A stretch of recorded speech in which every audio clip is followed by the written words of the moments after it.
Hello student, class 12 economics के video number 4 में आज हम पढ़ेंगे उत्पादन संभावना वक्र के बारे में। उत्पादन संभावना वक्र का अर्थ, इसका ग्राफ और साथ ही साथ उत्पादन संभावना वक्र में जो परिवर्तन होता है, यानी कि जो खिसकाव होता है वो क्यों होता है, उसके बारे में पढ़ेंगे। पूरी वीडियो को देखिएगा लास्ट तक, अपने दोस्तों के बीच में शेयर जरूर कीजिएगा और हाँ, सब्सक्राइब नहीं किया है तो सब्सक्राइब जरूर कर लीजिएगा। चलिए उत्पादन संभावना के वर्ग के बारे में थोड़ा पढ़ते हैं कि क्या होता है उत्पादन संभावना वक्र, यानी कि प्रोडक्शन पॉसिबिलिटी कर्व पीपीसी। देखिए, मैंने आपको बार बार पहले चैप्टर से बताता रहा हूँ कि मनुष्य की आवश्यकताएं कैसी होती हैं, असीमित है। ठीक है ना, असीमित आवश्यकता है, लेकिन सबसे मेन चीज़ है असीमित आवश्यकता को पूरा करने के बाद जो साधन हैं, लोगों के पास जो साधन है वो साधन क्या होते हैं, साधन सीमित होते हैं।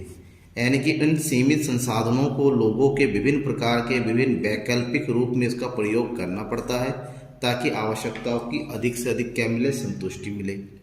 प्रत्येक उत्पादकों के पास उत्पादन के साधन सीमित होते हैं। जब उत्पादन के साधन सीमित होते हैं तो इन उत्पादनों का सही उपयोग करना पड़ता है।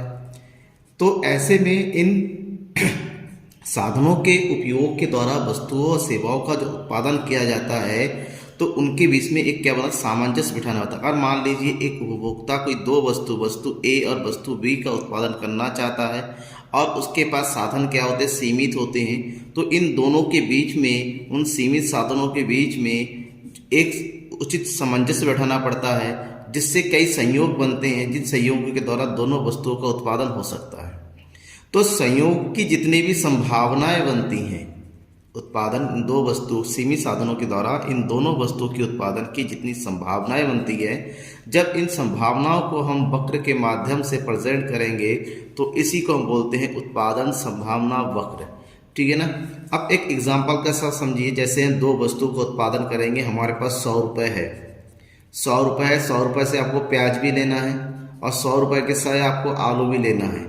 ठीक है ना। तो सबसे पहले यह तो पहला संयोग ये बनेगा कि 100 रुपये का पूरा पूरा प्याज ले ले तो आलू बिल्कुल नहीं ले पाएंगे। अब दूसरा संयोग ये बनेगा कि अगर प्याज आलू अपने 20 रुपये का लिया तो प्याज 80 रुपये का ले पाएंगे, क्योंकि हमारे पास साधन 100 रुपये है, 100 रुपये से ज़्यादा हम यूज़ कर नहीं सकते क्योंकि है ही नहीं। तो ऐसे में जो अगर हमने प्याज 50 रुपये का लिया तो आलू 50 रुपये का ले पाएंगे। अगर हमने आलू जो है 80 रुपये का लिया तो प्याज केवल 20 रुपये का ले पाएंगे। अगर हमने पूरे 100 रुपये का लिया तो प्याज हम एक भी रुपये लगा नहीं ले पाएंगे। तो इस प्रकार से उत्पादन की विभिन्न संभावनाएं बन जाती है। जब इन संभावनाओं को हम जो है वक्र के माध्यम से कुछ इस तरह से रिप्रेजेंट करते हैं तो ये जो वक्र बनेगा, इस वक्र को हम बोलेंगे उत्पादन संभावना वक्र, यानी कि प्रोडक्शन पॉसिबिलिटी कर्व। ठीक है ना। चलिए अब इस चीज़ को थोड़ा सही से और किताबी भाषा में हम समझते तक एग्जाम में लिख सकें कि क्या होता है। प्रोफेसर सैमुअल्सन ने उत्पादन संभावना वक्र के बारे में बहुत सुंदर सी एक डेफिनेशन दी है कि उत्पादन संभावना वक्र वह वक्र है जो दो वस्तुओं या सेवाओं के उन सभी संयोगों को प्रकट करती है जिनका अधिकतम उत्पादन एक अर्थव्यवस्था के दिए हुए साधनों तथा तकनीक के द्वारा साधनों के पूर्ण रोजगार की स्थिति में संभव होता है। अर्थात दो वस्तुओं के उत्पादन के उन सभी संयोगों को दर्शाया जाता है जिससे उत्पादक जो है अपने सीमित साधनों और जो उपलब्ध तकनीक के आधार पर जो उत्पादन करने के लिए तैयार होता है। उदाहरण के साथ समझें, जैसे दो वस्तु ले ली, वस्तु X और वस्तु Y, और दोनों के विकल्प दे रखे A B C D। इनकी वस्तु X 0, वस्तु Y का उत्पादन 25 होता है। जैसे वस्तु X की मात्रा बढ़ाई जाती है, वस्तु Y की मात्रा में कमी आती चली जाती है। ठीक है ना। अब इसको हम ग्राफिकल ग्राफ के थ्रू रिप्रेजेंट करेंगे। तो किस तरह से रिप्रेजेंट करेंगे वो देखिए। सबसे पहले वस्तु X की है 0 क्वांटिटी और वस्तु Y की है 25, यानी कि ये हो गया आपका A। वस्तु B का है 1 और वस्तु Y का कितना है 20, यानी कि 1 एंड 20 का जो कॉम्बिनेशन बनेगा वो कहाँ पर बनेगा, ये है दिस पॉइंट, ये है विकल्प बी। C 2 एंड 14, 2 एंड 14 यानी कि ये हो गया 2 और 14 यानी कि 15 से थोड़ा सा नीचे, 15 यहाँ पर, इसे थोड़ा सा नीचे यहाँ पर इस पॉइंट पे बनाएंगे। फिर है 13 यानी कि 3 एंड 6, ये हो गया 3 एंड 6 यानी कि 5 से थोड़ा सा ऊपर दिस पॉइंट, और उसके बाद 0 यानी कि ये। अब हम क्या करना है, हमको करना है सारे पॉइंट को आपस में मिला देना है इस तरीके से। ये जो ग्राफ बनेगा, इसी ग्राफ को हम बोलेंगे उत्पादन संभावना वक्र, जहां पर उत्पादन की सभी संभावनाओं को वक्र के माध्यम से दर्शाया जाता है। ठीक है ना। अब बात ये आती है उत्पादन संभावना वक्र की कौन कौन सी जो मान्यता हैं। उत्पादन संभावना की मैं प्रमुख 4 मान्यताओं को बता रहा हूँ आपको। सबसे पहले, उत्पादन के जितने भी साधन हैं वो स्थिर होने चाहिए, उन साधन की मात्रा में कोई परिवर्तन नहीं होना चाहिए। नेक्स्ट, उत्पादन साधनों का पूर्ण एवं कुशल उपयोग होना चाहिए, हमें बचा के नहीं रखना है।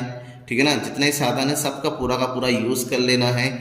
जो उत्पादन की तकनीक है वो स्थिर होनी चाहिए, तकनीक में किसी प्रकार का परिवर्तन नहीं होना चाहिए। क्यों? क्योंकि तकनीक में परिवर्तन होता है, उत्पादन की संभावनाएं भी बदल जाती हैं। और नेक्स्ट है कम से कम 2 वस्तुओं का उत्पादन होना चाहिए। यहाँ पर कम से कम हमारे सामने संयोग के लिए 2 वस्तुएं जरूर होनी चाहिए।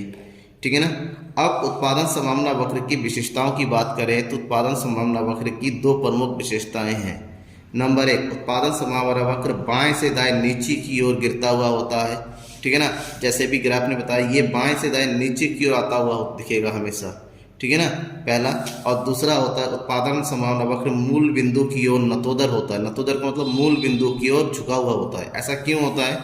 क्योंकि वस्तुएं 0 से शुरू होती हैं और 0 पे खत्म होती हैं। दोनों संयोगों का स्तर 0 जरूर रहता है, इसलिए हमेशा 0 की ओर, यानी कि जिसको मूल बिंदु, यानी इसको बोलते हैं 0 मूल बिंदु, मूल बिंदु की ओर क्या होता है? ये नतोदर होता है, झुका हुआ रहता है। ये इसकी प्रमुख विशेषता है। अब मैंने अभी बताया था कि अगर उस तकनीक बदल जाता है या साधनों की मात्रा में परिवर्तन आता है तो उत्पादन का संयोग भी बदल जाता है। तो ऐसे में इन संयोगों के कारण बोलते हैं उत्पादन संभावना वक्र का खिसकाव या घुमाव। उत्पादन संभावना वक्र में परिवर्तन कैसे होता है? 2 कारणों से प्रमुख परिवर्तन होता है। एक तो उत्पादन के साधनों में अगर बदल जाए, परिवर्तन आ जाए, और दूसरा तकनीक में अगर परिवर्तन आ जाए तो। ठीक है ना। अगर उत्पादन के साधनों में परिवर्तन होता है तो 2 प्रकार से होता है, एक साधनों में वृद्धि होने से, एक दूसरा साधनों में कमी होने से। अब हम और दूसरा तकनीक में जो परिवर्तन होता है वो 3 तरीके से होता है। 2 वस्तुओं में, एक केवल x की तकनीक में परिवर्तन हो, दूसरा केवल y की तकनीक में परिवर्तन हो, और तीसरा x और y दोनों की तकनीक में अगर परिवर्तन हो तो। हम एक एक करके पढ़ेंगे। सबसे पहला पढ़ेंगे साधनों में परिवर्तन। साधनों में परिवर्तन। ठीक है ना। अगर साधनों में परिवर्तन होता है तो साधनों में 2 तरीके से परिवर्तन होता है। ठीक है ना। नंबर 1, साधनों में वृद्धि। ठीक है।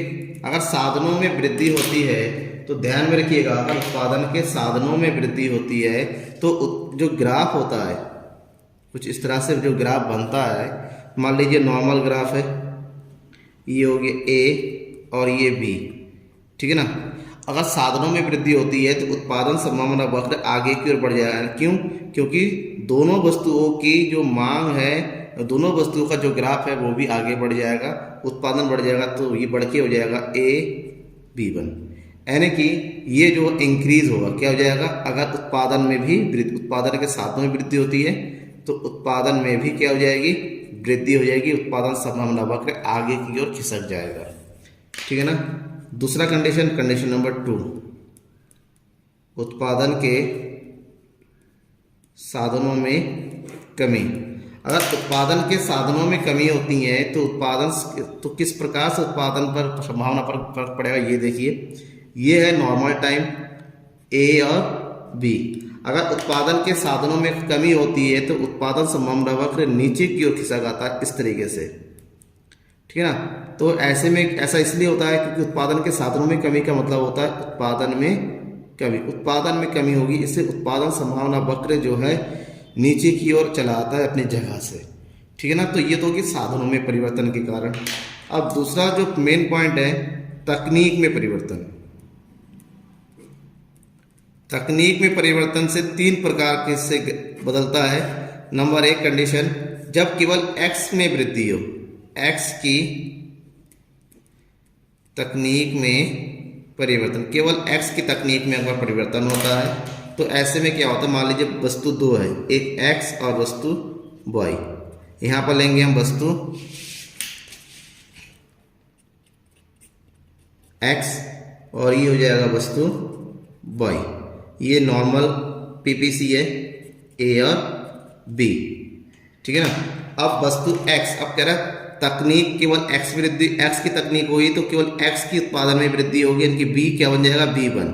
तो ऐसे में ए में तो कोई परिवर्तन हो नहीं रहा है क्योंकि एक्स की तकनीक में वृद्धि हुई है, तो ये जो ग्राफ कुछ इस तरह से ए अपनी जगह पर रहेगा और ये हो जाएगा B1 हो जाएगा, यानी कि केवल किस में वृद्धि हो रहा है, एक्स में वृद्धि हो रहा था। ग्राफ कुछ इस तरह से बनेगा, ठीक है ना। इसी का दूसरा कंडीशन है, अगर